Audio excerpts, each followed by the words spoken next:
All right, today we're going to tackle anxiety, but probably in a way you haven't heard before. We're not talking about just coping or managing. We're talking about actually retraining your nervous system. This is going to be a practical guide to understanding what's really going on in your body and how you can actively teach it a new, calmer way to be. Let's dive in. We're kicking things off with this because it's so important. When anxiety hits, what do we want? We want comfort, right? But what if the thing that actually helps isn't a distraction, but a clear-cut understanding of the machine you're operating? That's the clarity we're aiming for here. So let's just pose this one big question. I want you to forget the idea that anxiety is some fixed part of your personality. What if it's not who you are, but just a habit? A deeply learned pattern that, like any other habit, can be unlearned and rewritten. And that is the absolute key. This isn't about you being broken or flawed. It's a pattern in your nervous system that got learned by accident and then strengthened over time.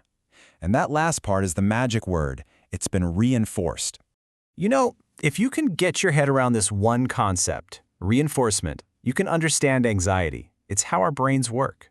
When we do something, and a good feeling follows, or even just the removal of a bad feeling, our brain makes a little note that says, hey, that worked. Do that again. This is precisely how anxiety builds its power. So let's look at how this actually works. It's a simple, predictable loop. And once you can see it, you can start to break it. This thing is running in the background, making that anxiety pattern stronger every single time it plays out. It all starts right here. And notice, it's not a thought. It's a physical sensation. Your heart starts beating a little faster. Maybe your chest gets tight, or you feel that dropping feeling in your stomach. It's just raw data from your body. And this is where the mind immediately jumps in. That neutral sensation of a faster heartbeat suddenly gets a story attached to it. Oh no, something's wrong. This feels bad. This is a panic attack coming on. The sensation is now framed as a threat. So, because you now believe there's a real threat, you act. You gotta get out of there, right? You leave the grocery store, you make an excuse to cancel dinner, you avoid that highway. You do something, anything to make the discomfort and the story go away. And here's the kicker. For a second, it works. The second you're back in your car, driving away from the store, phew, you feel that wave of relief. The bad feeling goes down.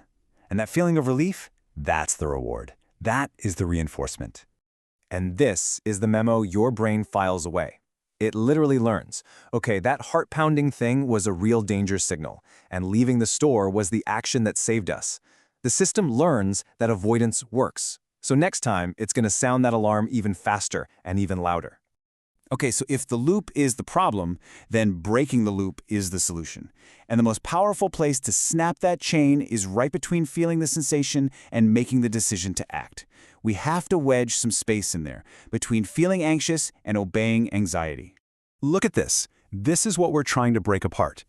In an anxious moment, the stuff on the left, the sensation, feels completely fused to the stuff on the right, the decision. A tight chest literally feels like a command to cancel dinner, but they're not the same thing. Our whole goal is to see them as two separate events. A sensation is happening, and a decision, well, that's a choice. This right here, this is your new mantra. Say it with me. Activation does not equal emergency. The physical feelings, the activation, yeah, they're super uncomfortable, I get it, but they are not an emergency. They are not a command. They're just sensations, and you don't have to follow their orders. So how does your brain learn this new lesson? Well, it's a fascinating process called prediction error.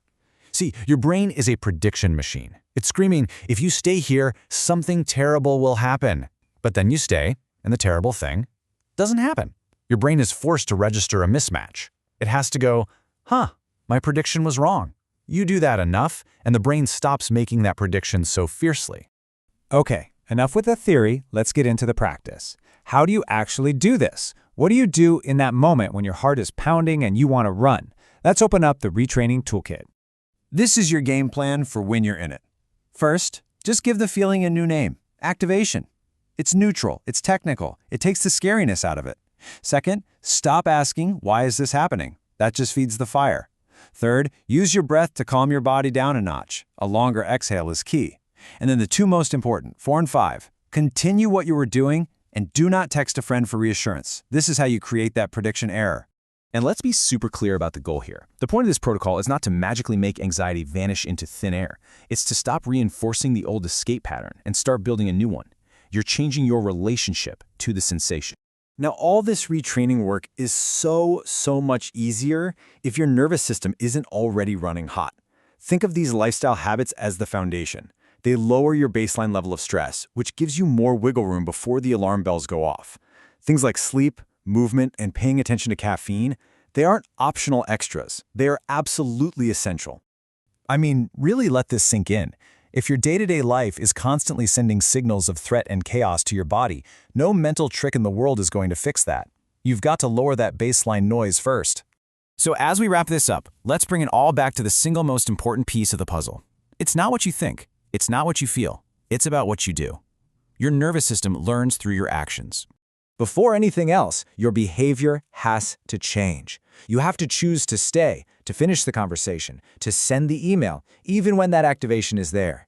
That is always the first and most powerful step. And doing it once isn't enough. Your brain learned the anxiety pattern through thousands of repetitions, and it's going to learn the new non-anxious pattern the exact same way. Consistency is what actually rewires the whole system. And this is the payoff. When you change your behavior and you repeat it consistently, your entire nervous system starts to recalibrate. That baseline level of activation actually goes down. The world starts to feel like a safer place, not because the world changed, but because your brain's interpretation of it did. So I'm going to leave you with this question. Don't think about fixing everything at once. Just think about the next time you feel that activation kick in. What is one small stable behavior you can commit to? Maybe it's just finishing your walk around the block. Maybe it's staying on the phone for 30 more seconds. What's that one thing? Because that's where the retraining begins.